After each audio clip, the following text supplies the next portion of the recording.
As I thought about it, I wanted something that would fill the space, be memorable, and project the image of the company, which is one of steadfastness. One morning I woke up and I said, it's going to be a tower.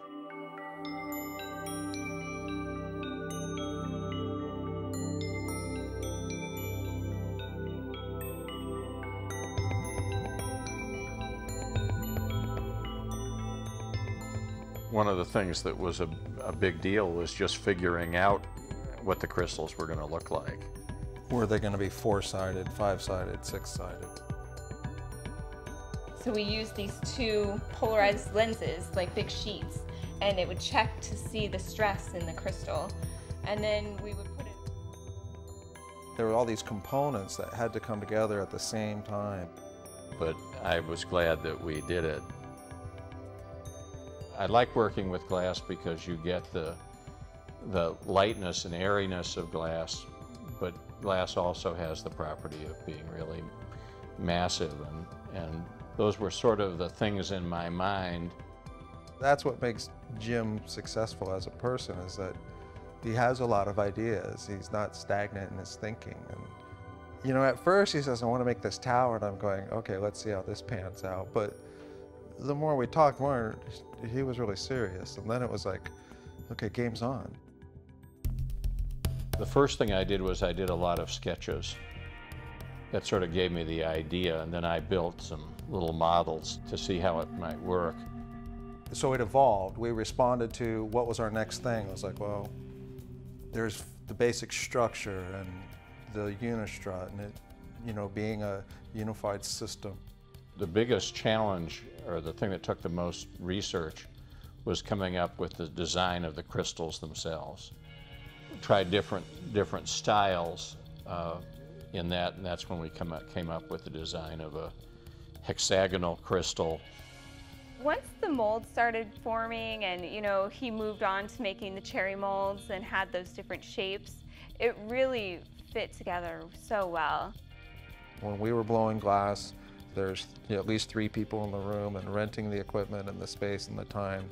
And if we made 12 and we got 11 that were good, that was awesome, you know. It was a workout. I got stronger over time, that's for sure. Well, I had, you know, because I would do the final gather and I'd be lifting and pushing down, and I got strong biceps on my right arm and strong triceps on my left. And what was the total number of people you had working to prep the crystals? I had about 5 at a certain point.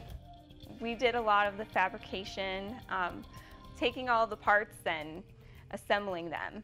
And so I was the person that got the team together, and I hired a lot of students, and we just had a great time putting all of the parts together.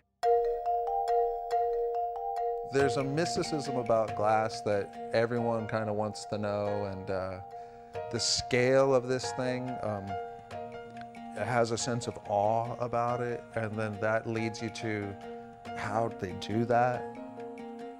I wanted the tower to be made of clear glass so that the coloring would be added by lighting. Therefore, we developed a system of reflection and refraction to hide the frame. 21st Century is an innovative company.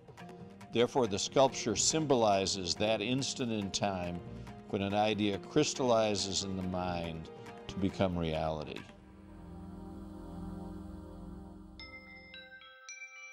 It's classy. Glass just has this really bright, impactful effect, and it really just shows this level of identity that changes the way the space is happening. There's a lot of amazing lobbies out there, but I think very few of them have unique, individually made, you know, pieces of artwork in them that are monumental sculptures. I'm ready to do another one. I think that a company that wants to have a distinctive image would want something like this. Something like this would be ideal for your lobby.